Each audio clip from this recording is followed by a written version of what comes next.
Rolling! And 5, 4, 3, 2, action!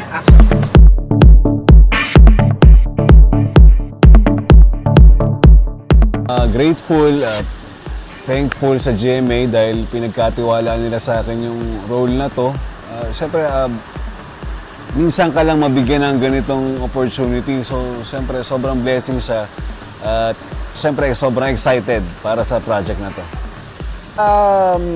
Marami, siyempre, nag-gym, di ba? Para fit, maganda yung katawan natin, para malakas. Nanood ng mga iba't ibang pelikula na mga love story, gano'n, di ba? Siyempre, leading man ako dito. Tapos, siyempre, nagbasa ng script. Yun naman yung pinaka-importante sa lahat. Binasa ng paulit-ulit yung script.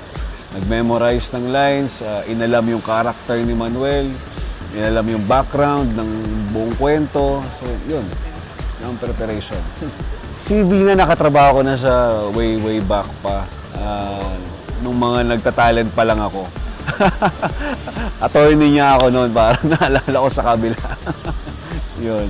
Si Gladys, parang hindi pa. First time namin magkakasama sa isang show. Tsaka si Gladys surprising nakakatuwa kasi madami siyang kwento sa set. Nakakatuwa. Tsaka makulit. Madaldal. Si Direk Hill, nakatrabaho ko na siya way back then. Actually, yung first ko na show ko sa GMA, Sana Ikaw Na Nga, siya yung director ko. Dito, StoryCon pa lang, sinabi niya na sa akin kung ano yung character na gusto niya makita kay Manuel. Tapos yung script reading, sinabi naman niya kung bawat eksena, ginaguide niya ako na gusto ko, Neil, ganito ang mangyayari dito sa eksena na to. Ito yung gusto ko makita.